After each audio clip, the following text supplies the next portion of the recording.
کو پیشانیوں کا جھومر اور حفاظ کو قرا کو عزت کی نگاہ سے نہیں دیکھو گے، ذلت تمہارا مقدر بنے گی اور تمہیں ساری دنیا میں ذلیل اور رسوا کیا جائے گا۔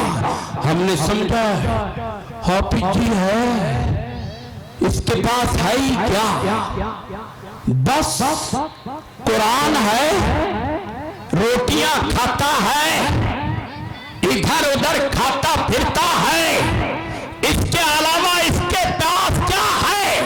مسلمانوں، میں تمہیں تمہاری غیرت کا، حمیت کا، ایمانداری کا، سچائی کا، صداقت کا واسطہ دے کر کے پوچھتا ہوں، تمہیں تمہاری ماں کے دودھ کی قسم سچی بات کہنا، علل اعلان کہنا، دو ٹوک کہنا، میری بات کا سوال کا جواب دینا۔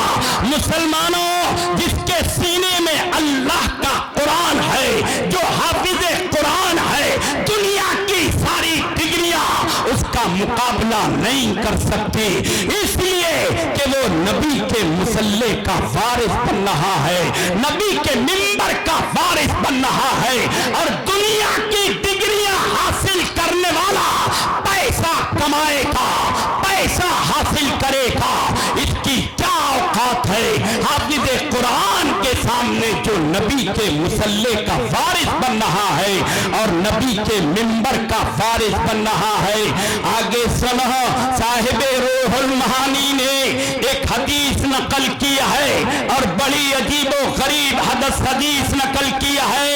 صاحب روح المعانی کہتے ہیں اللہ کے نبی ہیں، اللہ کے پیغمبر ہیں، آمنہ کے رکھتے جگر وجہ تخلیق کائنات ہے، مسجد نبوی میں تشریف فرما ہے اور صحابہ کی مقدس جماعت ہے، صحابہ کا مقدس پاکیزہ مطہر ٹولہ ہے، صحابہ آپ کے گردا گرد بیٹھے ہوئے ہیں، اتنے میں ایک اجنبی شخص داخل ہوتا ہے، نبی کے قریب ہوتا ہے اور نبی کے ایک چہیتے کی جانب، نبی کے ایک صحابی کی جانب اپنی انگلی سے اشارہ کرتا ہے اور کچھ زبان سے کہہ کر کے واپس چلا جاتا ہے۔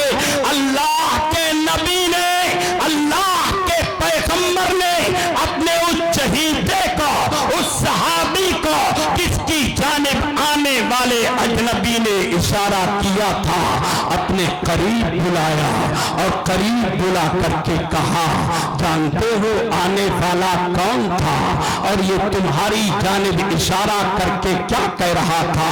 نبی کے چہیتے نے کہا، نبی کے صحابی نے کہا، یا رسول اللہ، میں نہیں جانتا آنے والا کون تھا، میں نہیں جانتا آنے والا میرے بارے میں کیا کہہ رہا تھا۔ اللہ کے نبی نے کہا، آنے والا ملک الموت تھا، وہ تیری جانب اشارہ کر کے کہہ رہا تھا، آپ کا یہ چہیتا، آپ کا یہ صحابی، آپ کا یہ عاشق چند لمحوں کا مہمان ہے، چند لمحوں کے بعد اس کی روح اس کے قفس انسری سے پرواز کر جائے گی اور یہ موت کی آغوش میں چلا جائے گا۔ ہے مسلمانوں، صحابی کی عظمت کو ذرا ملاحظہ کرو۔ صحابی نے سنا، نبی کی بارگاہ میں پہنچے، نبی کے قریب پہنچے اور نبی سے کہا، یا رسول اللہ، یا نبی اللہ، اے اللہ کے نبی، اس میں کوئی شک نہیں ہے، آپ فرماتے ہیں کہ میں چند لمحوں کا مہمان ہوں، لیکن میں آپ سے ایک سوال کرنا چاہتا ہوں۔ کہا میرے چہیتے کرو، کیا سوال کرنا چاہتے ہو؟ نبی کے چہیتے نے کہا، نبی کے صحابی نے کہا، یا رسول اللہ، یا نبی اللہ، مجھے ایسا کوئی کام بتائیں جسے کرتے کرتے مر جاؤں اور جس کی بنیاد پر میں ہمیشہ کی جنت میں داخل ہو جاؤں۔ او مسلمانوں، نبی نے جو نسخہ تجویز کیا، کرتے کرتے مر کر کے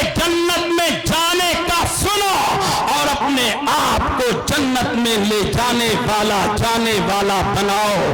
اللہ کے نبی نے کہا اے میرے چہیتے قرآن پڑھنے لگ، اگر تیری ماں قرآن پڑھتے پڑھتے آئی تو تو بغیر حساب و کتاب کے جنت میں داخل کر دیا جائے گا۔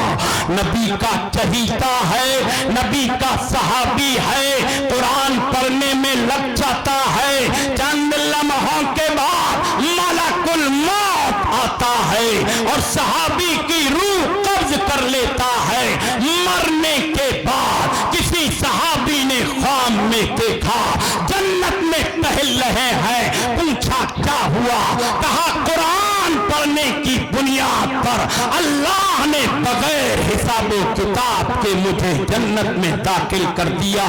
اس لیے اللہ نے کہا ان الذین یتلون کتاب اللہ یرجون تجارتا لن تبور، جو اللہ کا قرآن پڑھے، جو اللہ کا قرآن پڑھائے، جو اللہ کا قرآن سیکھے، جو اللہ کا قرآن سکھائے، وہ اللہ سے ایسی تجارت کرتا ہے جس تجارت میں ٹوٹا کوئی نہیں ہے، گھاٹا کوئی نہیں ہے، نقصان کوئی نہیں ہے۔ وقت بہت تیزی سے دوڑ رہا ہے، جو وقت مجھے دیا گیا ہے اس میں 22 منٹ باقی ہے۔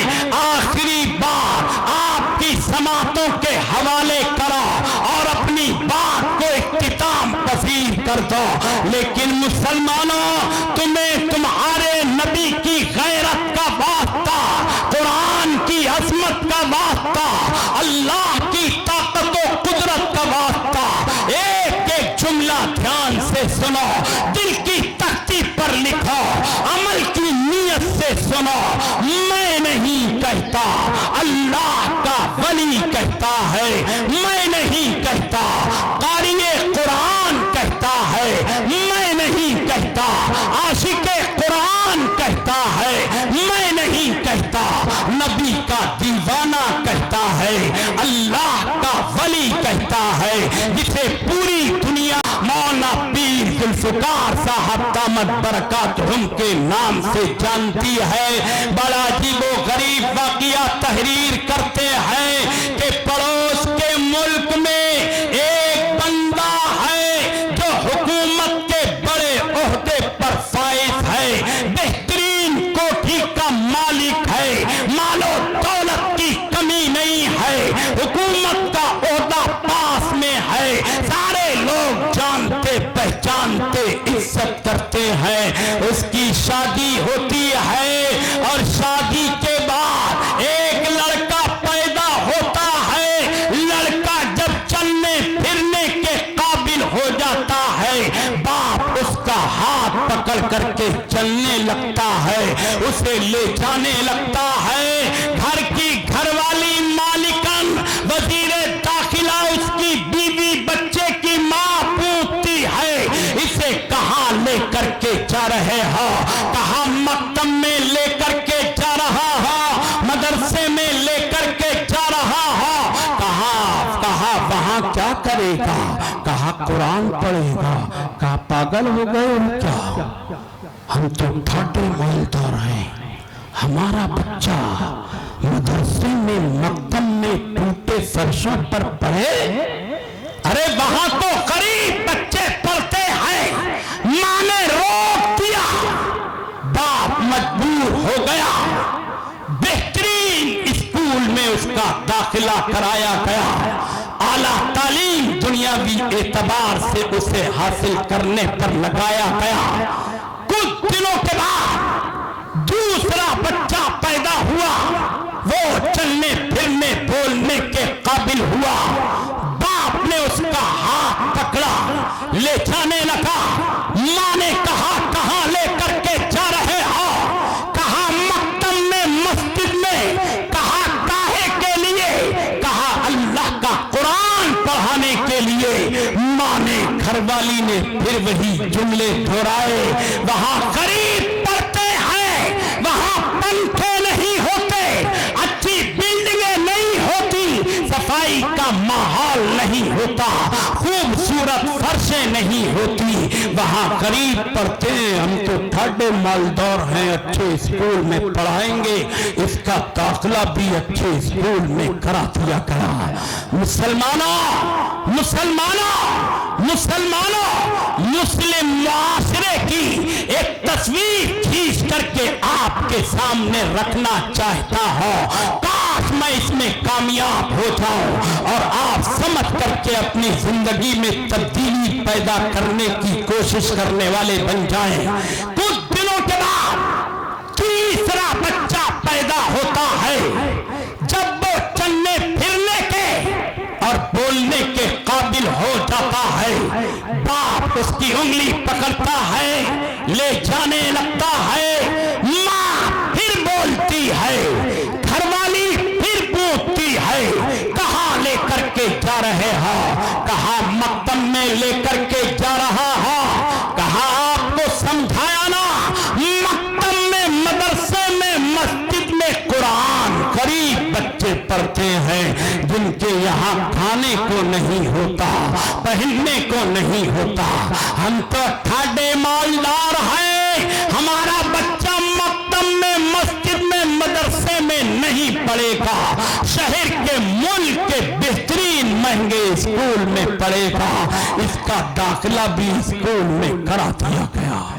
اللہ کا نظام دیکھو، یہ تینوں بچے اپنے ملک میں پڑھے، اپنے ملک میں پڑھنے کے بعد باہر ملک میں پڑھے، بڑی بڑی ڈگریاں حاصل کی اور دوسرے ملکوں میں نوکریاں کرنے لگے، وہیں انہوں نے اپنی شادیاں کر لی، ادھر باپ یہ سرکاری نوکری سے ریٹائر ہو گیا، گھر میں بیٹھ گیا، اب تنہا یہ ہے، یہ اس کی گھر والی ہے، باپ ہے بچوں کا، یہ ماں ہے، اور گھر میں کوئی نہیں ہے، لیکن کمایا تو بہت تھا، بینک بیلنس تو بہت تھا، آسائشیں بہت تھی، نوکر چاکر اور باندیاں بہت تھی، اس لیے آرام سے گزر رہی تھی، لیکن اللہ کا نظام، باپ بیمار پڑتا ہے، شوہر بیمار پڑتا ہے،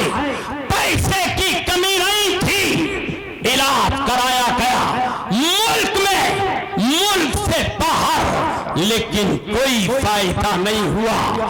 دو جملے کہنا چاہتا ہوں، توجہ سے سنو، اگر بیماری ہو تو پھر علاج ممکن ہے، لیکن اگر بیماری اللہ کی پکڑ کی شکل میں ہو، موت کی شکل میں ہو، پھر اس کا کوئی علاج ممکن نہیں ہے، اور دنیا کا کوئی ڈاکٹر اسے صحیح نہیں کر سکتا۔ ڈاکٹروں نے جواب دے دیا، ان کی زندگی کا کوئی بھروسہ نہیں ہے، ان کا کوئی علاج نہیں ہے، انہیں گھر لے جاؤ، خدمت کرو، چند دنوں کے مہمان ہیں، موت آئے گی اور ان کی روح قفس انسری سے پرواز کر جائے گی۔ چاروں ناچار، ماں، بیوی، دوست، احباب انہیں گھر لے کر کے آ گئے، چند دن ہو گئے، ایک دن باپ نے کہا، شوہر نے کہا، میں اپنے تینوں لڑکوں کو دیکھنا چاہتا ہوں، انہیں بلاؤ، انہیں فون کرو۔ ماں نے فون کیا، تینوں لڑکے آ گئے، ابھی چند دن ہوئے تھے۔ مسلمانوں، اگر ایک جملہ بھی سلپ کیا آپ نے، مجھے تکلیف ہوگی، ایک ایک جملہ دھیان سے سنو اور اپنی زندگی کے بارے میں سوچو، ہم کہاں ہیں، ہمیں کہاں ہونا چاہیے تھا۔ ایک رات کی تاریکی، رات کا سناٹا، آدھی رات سے زیادہ گزر چکی ہے، شوہر زیادہ بیمار ہو جاتا ہے، باپ تڑپنے لگتا ہے، ماں بچوں کو یقین ہونے لگتا ہے کہ اب آخری وقت ہے۔ ماں نے بڑے لڑکے سے کہا، باپ کے سرہانے بیٹھ کر کے سورہ یاسین پڑھے، بیٹے نے کہا میں پڑھنا نہیں جانتا، دوسرے لڑکے سے کہا سورہ یاسین پڑھتے. اس نے کہا میں پڑھنا نہیں جانتا. تیسرے لڑکے سے کہا کہ تو باپ کے سرہانے بیٹھ کر کے سورہ یاسین پڑھ دے. اس نے کہا میں تو قرآن پڑھنا جانتا ہی نہیں ہاں. ماں آپے سے باہر ہو گئی, غصے سے پاگل ہو گئی, تینوں کے بال پکڑے, چہرہ نوچا اور تڑپ کر کے غصے کی حالت میں کہا تمہیں شرم آنی چاہیے جس باپ نے تمہارے لیے اپنا سب کچھ قربان کر دیا, آخری وقت میں تم اس کے سرہانے بیٹھ کر کے سورہ یاسین نہیں پڑھ سکتے. ماں بیٹوں کو ڈانٹنے لگی. بڑا لڑکا ماں کے قریب ہوا اور ذرا جرأت سے کہنے لگا ماں یہ جرم ہمارا نہیں ہے, یہ جرم تمہارا ہے. ماں نے بفر کر کے کہا کہنا کیا چاہتے ہو, صاف صاف کہو. لختے جگر نور نظر نے کہا مجھے یاد پڑتا ہے باپ نے ہم تینوں کو قرآن پڑھانے کی کوشش کی تھی لیکن تم نے پڑھنے نہیں دیا, تم نے مکتب میں جانے نہیں دیا, تم نے مدرسے میں جانے نہیں دیا, تم نے بہترین اسکولوں میں ہمیں تعلیم دلوائی اور قرآنی تعلیمی اداروں سے ہمیں دور رکھا. ماں رونے لگی, ماں تڑپنے لگی. دوپٹہ اس کے سر پر نہیں ہے, رات کی تاریکی ہے, رات کا سناٹا ہے, رات کا اندھیرا ہے. ماں گھر کا دروازہ کھولتی ہے, گھر سے باہر آتی ہے, مسجد کی چوکھٹ پر پہنچتی ہے, مسجد کی چوکھٹ پر پہنچ کر کے مسجد کے دروازے کو کھٹکھٹاتی ہے. امام صاحب اٹھتے ہیں, پوچھتے ہیں دروازہ کھٹکھٹانے والا کون, رات کی تنہائی میں تاریکی میں سناٹے میں ہمیں پکارنے والا کون ہے. ماں نے تڑپ کر کے کہا, بیوی نے تڑپ کر کے کہا میں آپ کی پڑوسن ہوں, فلاں کی بیوی ہوں, مجبور بے حال ہوں, دروازہ کھولو تم سے کام رکھتی ہوں. امام صاحب نے دروازہ کھولا. ماں نے بیوی نے تڑپ کر کے کہا میرے شوہر کا آخری وقت ہے, میں چاہتی ہوں آپ میرے گھر چلے, اس کے سرہانے بیٹھ کر کے سورہ یاسین کی تلاوت کرے. امام صاحب نے وضو کیا, کپڑے وغیرہ پہنے اور بیوی کے ساتھ اس کے گھر پہنچے, شوہر کے سرہانے بیٹھے, اللہ کا قرآن پڑھنا شروع کیا, سورہ یاسین پڑھنا شروع کی. جو مردہ ہونے کے قریب تھا, باپ شوہر تڑپ رہا تھا, اسے سکون آیا اور اس کی روح قفس انسوی سے پرواز کر گئی. بات یہیں پر ختم نہیں ہوتی مسلمانوں, سنو. اسے دفنا دیا گیا. دفنانے کے بعد تینوں بیٹوں نے اور ماں نے یہ مشورہ کیا کہ ہمارے پاس دولت بہت ہے, تمہارے باپ نے بہت دولت چھوڑی ہے, ایسا کرتے ہیں تمہارے باپ کے ایصال ثواب کے لیے, اپنے شوہر کے ایصال ثواب کے لیے ایک مدرسے کی زمین خریدتے ہیں, مدرسہ تعمیر کراتے ہیں, علم دین کی قرآن کی تعلیم کی ابتدا کراتے ہیں. لہذا زمین خریدی گئی, تعمیر کی گئی اور مدرسے کی ابتدا کی گئی اور قرآن کی تعلیم کے لیے قرآن پڑھانے والے اور قرآن پڑھنے والے اس مدرسے میں داخل کیے گئے. جیسے ہی پہلا دن مدرسے کا شروع ہوا اور قرآن کی تعلیم ہوئی اور پھر مدرسہ بند ہوا, رات ہوئی, میں نہیں کہتا, وہ بیوی ماں کہتی ہے کہ میں نے خواب میں دیکھا میرا شوہر جنت میں ٹہل رہا ہے. میں نے اس سے پوچھا اللہ نے تمہیں جنت میں داخل کیسے کر دیا؟ میرے دوستو, یہ اللہ کا نظام ہے, اللہ کا قانون ہے, اللہ کا دستور ہے. وہ دکھانا چاہتا بتاتا ہے کہ دیکھو ہم کسے نوازتے ہیں اور قرآن والوں کی ہمارے یہاں اہمیت کیا ہے۔ ماں کہتی ہے، بیوی کہتی ہے، میں نے خواب میں دیکھا میرا شوہر جنت میں ٹہل رہا ہے۔ میں نے پوچھا آخر کس بنیاد پر اللہ نے تمہیں جنت میں داخل کر دیا؟ اس نے کہا صرف جنت میں نہیں بلکہ بغیر حساب و کتاب کے اللہ نے مجھے جہنم سے بچا کر کے ہمیشہ ہمیشہ کی جنت میں داخل کر دیا۔ جب تک تم نے مدرسہ نہیں بنایا تھا، مدرسے میں قرآن کی تعلیم نہیں ہوئی تھی، میرا حساب و کتاب رکا ہوا تھا، میری بخشش نہیں ہوئی تھی، لیکن جیسے ہی مدرسے میں قرآن کی تعلیم شروع ہوئی، ایک دن تعلیم ہوتے ہوئے گزرا، اللہ نے بغیر حساب و کتاب کے مجھے ہمیشہ ہمیشہ کی جنت میں داخل کر دیا۔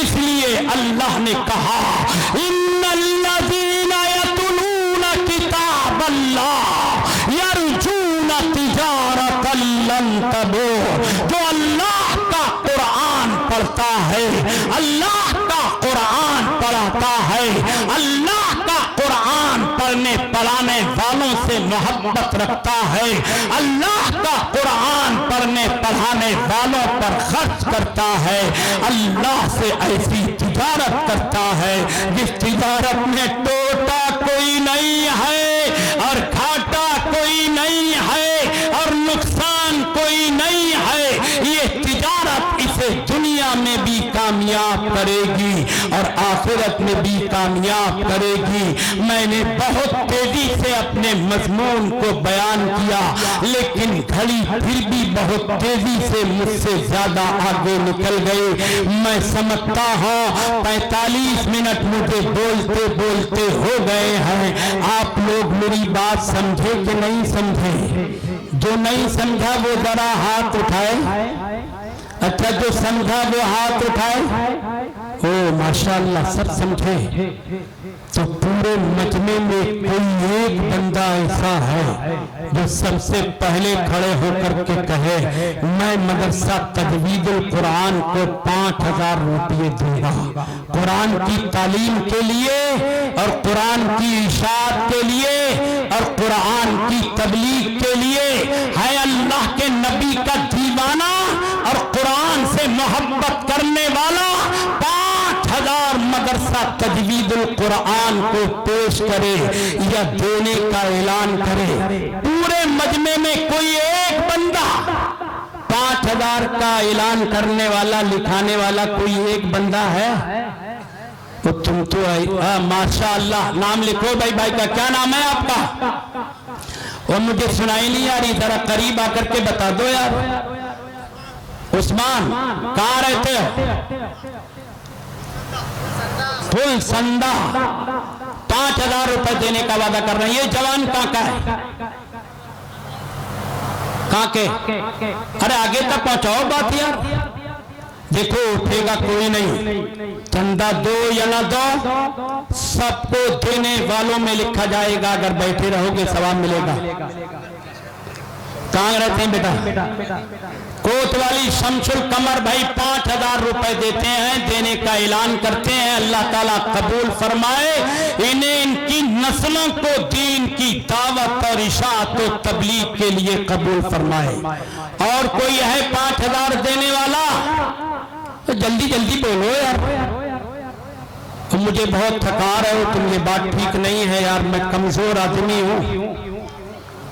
اور کوئی ہے 5000 دینے والا؟ ادھر سے بھی ایک دو کھڑے ہو جائیں، اور کیا فرق پڑتا ہے 5000 دینے کا مسئلہ ہے، بڑی رقم میں نے نہیں مانگی۔